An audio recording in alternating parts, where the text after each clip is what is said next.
Good morning. Today, 14 July 2025, Monday. Wisdom of Word of God morning ડિવોશનમાં આપ સર્વનો આવકાર કરવામાં આવે છે અને પ્રેમી સલામ પાઠવવામાં આવે છે. આજે આપણે નીતિવચનોના પુસ્તકમાંથી 13મો અધ્યાય અને એની 17મી કલમ પર ટૂંકું મનન કરવા માગીએ છીએ. પ્રોબ્સ ચેપ્ટર 13 વર્સ 17 અને પ્રભુનું વચન આ પ્રમાણે કહે છે, દુષ્ટ ખેપીઓ હાનિમાં પડે છે પણ વિશ્વાસુ એલચી આરોગ્યરૂપ છે. NIV બાઇબલ પ્રમાણે a wicked messenger falls into trouble but a trustworthy envoy brings healing.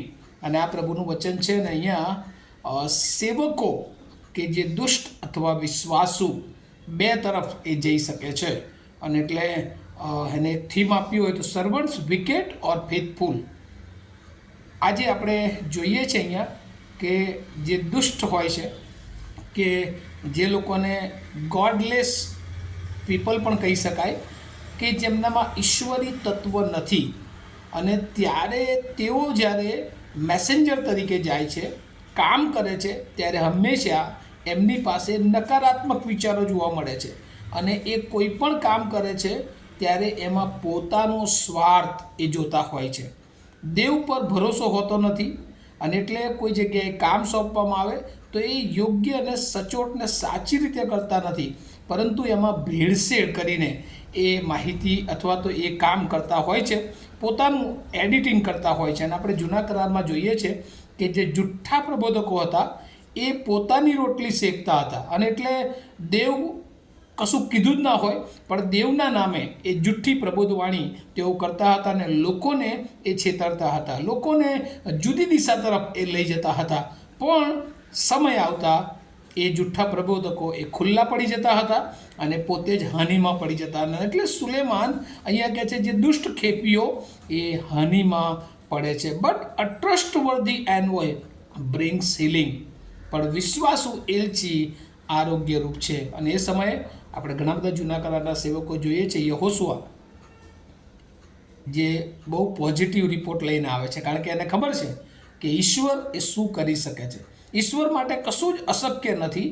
અને દેવને વિશ્વાસુ ગોડલી પીપલ હોવાને કારણે એ સારો રિપોર્ટ લાવે છે. અને આપણે બધા પણ we are ambassador of Christ, આપણે ખ્રિસ્તના એલચી છીએ. અને એટલે આ પૃથ્વી ઉપર આપણે દેવના કાર્યને માટે હંમેશા એ તૈયાર રહેવાનું છે. ગોડલી પીપલ રિફ્રેશમેન્ટ ટુ અર સોલ. અને જે ઈશ્વરના લોકો છે એ હંમેશા આત્માનો અવાજ ઓળખે છે. અને પ્રભુએ જે કંઈ કહ્યું હોય છે, જે જૂના કરારમાં સાચા પ્રબોધકો હતા ને, રાજા હોય કે ગમે તે હોય, પણ જે દેવ તરફથી સૂચના આપવામાં આવી, દેવ તરફથી જે વચનો આપ્યા, એમાં કોઈ પણ ભેળસેળ કર્યા વગર તેઓ દેવનું મુખ બનતા હતા, દેવનું મુખ બનતા હતા.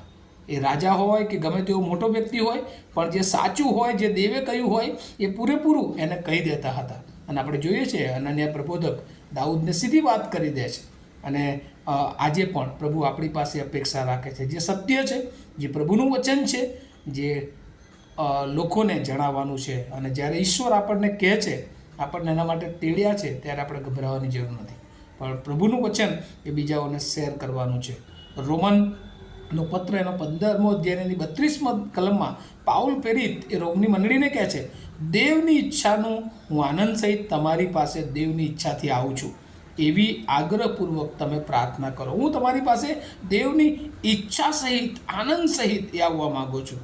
1 કોરિન્થી 7 અને 13માં લખવું છે કે મારું આવવું એ તમને દિલાસો મળે અને તમારી હાજરી એ મને ઉત્તેજન મળે, એટલા માટે હું આવું છું. 2 તિમોથી 1 અને 16માં પણ લખવામાં આવ્યું છે ઓનેસિમસ માટે કે પ્રભુનો આ સેવક, એને તમે માફ કરો, કારણ કે એનાથી મને ઉત્તેજન મળ્યું છે. અને એટલે માફીની ભાવના, પ્રેમ, ઉત્તેજન, એ બધી બાબતો એ વિશ્વાસુ એલચીના જીવનમાં હોય છે. અને એને પોતાને આરોગ્યરૂપ હોય છે. એના જીવન દ્વારા ઘણા બધા લોકો એ આશીર્વાદિત થાય છે. અને આજે સવારે પ્રભુ આપણને બધાને આ વાત કહે છે કે ઈશ્વરે એના બાળકો, એના સેવકો, એના પસંદ કરેલા લોકો તરીકે આપણને અલગ કર્યા છે. ત્યારે શું આપણે દુષ્ટ માર્ગો તરફ જઈએ છીએ? પ્રભુના નામથી ઓળખાવા છતાં હોવા પણ આપણને જે પ્રભુ ના પડે છે એ આપણા સ્વાર્થ માટે જુદી દિશા તરફ આગળ વધી રહ્યા છે. વહાલાઓ આજે સવારે વિચાર કરવાની જરૂર છે, કારણ કે આપણને પ્રભુએ વિશ્વાસુ બાળકો બનાવ્યા છે. અને ગોડલી પીપલ આપણા આત્માની સંભાળ રાખીએ અને ઘણા બધા આત્માઓને પ્રભુની પાસે લાવવાને માટે આપણે હંમેશા પ્રયત્નશીલ રહીએ, આપણે કાર્યરત રહીએ અને આપણા જીવનને એ ખોટી બાબતોમાં લગાડવા કરતાં પ્રભુના કામને માટે લગાડીએ. સાચું છે, સત્ય છે, એને અનુમોદન આપીએ અને હંમેશા પ્રભુની બીક સાથે, ભય સાથે, બીજાનું ભલું કરવાની ઈચ્છા સાથે આપણે આગળ વધીએ. કોઈ પણ એવા આડંબરની બાબતોમાં, ખોટી બાબતોમાં આપણા જીવનને આપણે ન લગાવીએ.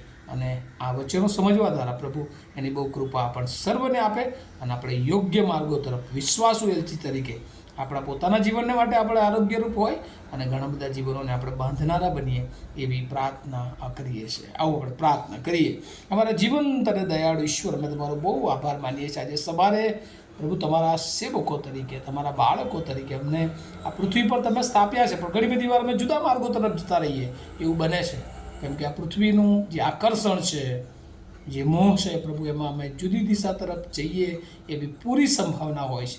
ત્યારે પ્રભુ તમે અમને દુષ્ટ માર્ગોથી રોકો, અમે તમારા વિશ્વાસુ ચાકરો બનીએ અને પ્રભુ તમે જે કામ સોંપ્યું છે એ કામમાં આગળ વધીએ. સત્યતાની પડખે હંમેશા ઊભા રહીએ. જોખમો આવે, મુશ્કેલીઓ આવે, પ્રશ્નો આવે, પણ એ બધામાં પ્રભુ અમે તમને શોધીએ, કેમ કે તમે અમને પસંદ કર્યા છે ને એ દિશામાં આગળ વધવા અમને સર્વને તમે કૃપા આપજો. તમારા આત્માથી ભરજો એવી પ્રાર્થના ઈસુ પ્રભુના નામમાં સાંભળો અને તેનો સ્વીકાર કરો. આમીન. Have a nice day to all of you. Thank you.